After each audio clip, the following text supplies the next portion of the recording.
Piracy website I బొమ్మ నిర్వాహకుడు Ravi biopic announce అయింది. ఐ రవి అనే టైటిల్తో టైటిల్ పోస్టర్ కూడా రిలీజ్ చేశారు.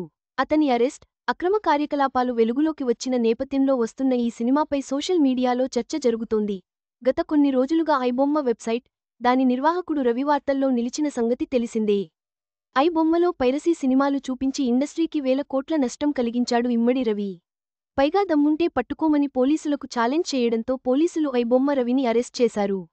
ఐ బొమ్మ రవి అరెస్ట్తో పలువురు దాంట్లో ఫ్రీగా సినిమాలు చూస్తున్నామని అతన్ని సపోర్ట్ చేస్తూ వస్తున్నారు. కానీ విచారణలో పోలీసులు సంచలన విషయాలు బయటపెట్టారు. ఐ బొమ్మతో జనాలను బెట్టింగ్ యాప్స్కి తరలించడం, మన డేటాను తీసుకుని డార్క్ వెబ్కి అమ్మడం, హవాలా చేయడం లాంటి ఇల్లీగల్ పనులతో కోట్లు సంపాదించినట్టు పోలీసులు తెలిపారు. ఇటీవల హీరోల కంటే ఎక్కువగా విలన్స్ బయోపిక్స్ తీస్తున్న సంగతి తెలిసిందే. ఒకప్పుడు గొప్ప వాళ్ల బయోపిక్స్ చేస్తే ఇప్పుడు మోసగాళ్లు, బ్యాంకులను కొల్లగొట్టే వాళ్లను, స్మగ్లింగ్ చేసేవాళ్లను, ఇలా సమాజంలో వ్యతిరేక శక్తులుగా ఉన్న వాళ్ల జీవిత కథలను హీరోలుగా చూపిస్తూ సినిమాలు చేసే స్థాయికి దిగజారారు. ఈ నేపథ్యంలోనే ఐబొమ్మ రవి బయోపిక్ కూడా వస్తుందని ఇటీవల వార్తలు వచ్చాయి. తాజాగా ఐబొమ్మ రవి బయోపిక్ని ప్రకటిస్తూ టైటిల్ పోస్టర్ కూడా రిలీజ్ చేశారు.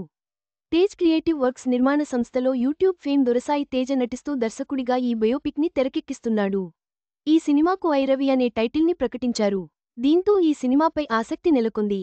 అయితే జనాలు సపోర్ట్ చేసేదే రవి ఫ్రీగా ఐబొమ్మ ద్వారా సినిమాలు చూపిస్తాడని.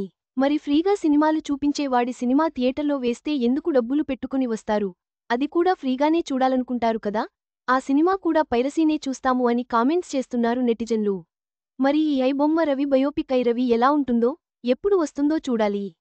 ఐబొమ్మ ఇమ్మడి రవి లైఫ్, అతని ఫ్యామిలీ ఆటుపోట్లు, ఐబొమ్మని ఎలా మొదలుపెట్టాడు, దానికి వచ్చిన ఆదరణ, ఇప్పుడు అరెస్ట్, ఇలాంటి అంశాలతో ఐబొమ్మ రవి బయోపిక్ని సినిమాగా తెరకెక్కిస్తారట. మొత్తానికి వివాదాస్పద వ్యక్తి ఐబొమ్మ రవి బయోపిక్ ఐ రవి ప్రకటన సినీ వర్గాల్లో, నెటిజన్లలో తీవ్ర ఆసక్తిని రేకెత్తించింది. ఈ చిత్రం ఎలాంటి సందేశాన్ని ఇస్తుంది, నెటిజన్ల విమర్శలను ఎలా ఎదుర్కొంటుందో చూడాలి. ఈ వీడియో మీకు నచ్చినట్లయితే లైక్ చేయండి. మీ స్నేహితులకు షేర్ చేయండి. మా ఆంధ్రవిలాస్ ఛానల్ను సబ్స్క్రైబ్ చేసుకోండి. పక్కనే ఉన్న గంట గుర్తుపై క్లిక్ చేయడం మర్చిపోవద్దు. తాజా సినిమా వార్తల కోసం ఆంధ్రవిలాస్.net చూడండి.